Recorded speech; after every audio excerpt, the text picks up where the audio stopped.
godly power, supernatural power, turning a stone into bread. For a mean, trivial reason, a kind of trick. When it is inappropriate, during a fast, during a time of fasting from food and he's terribly hungry, during a time when you need to be awake and alert and he tempts you to go to sleep,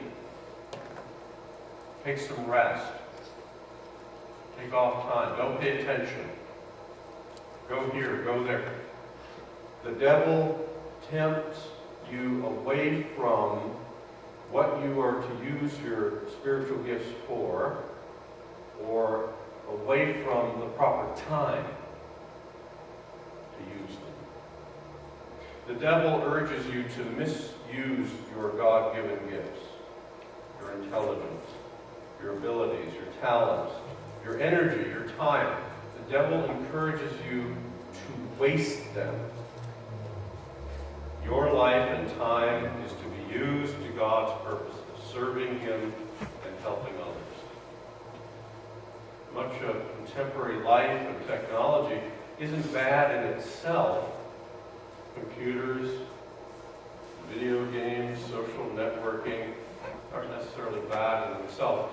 But if they become all-consuming and a waste of time,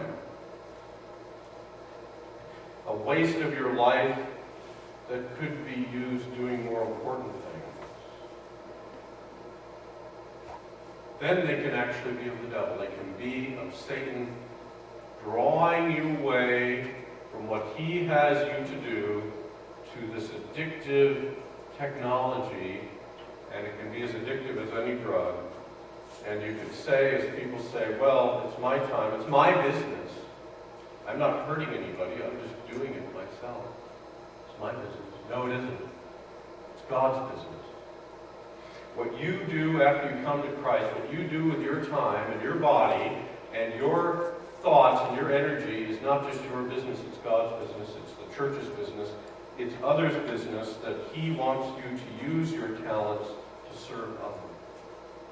So, we must be aware of how the devil is tempting you away to use your gifts, not even necessarily for bad things, but just inappropriate things. I had to talk to a student a few weeks ago, wonderful young man, right? Really serious, really dedicated.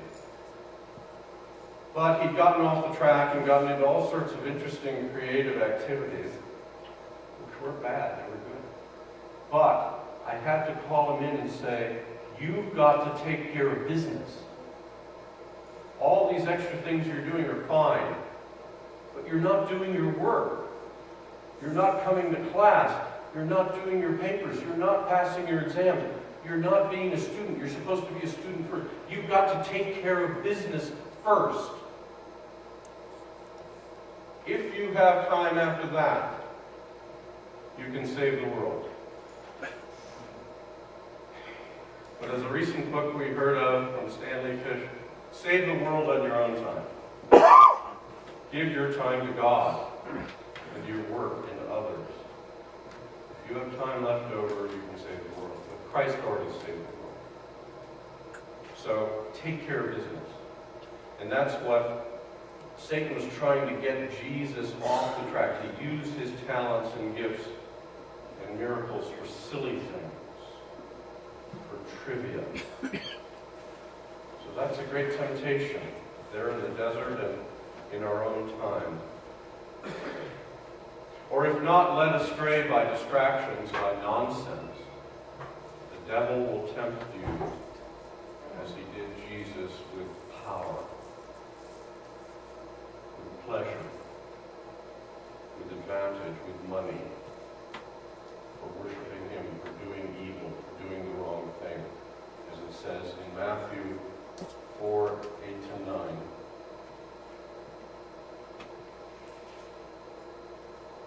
Again, the devil took him to a very high mountain and showed him all the kingdoms of the world and their splendor. All this I will give you, he said, if you will bow down and worship me.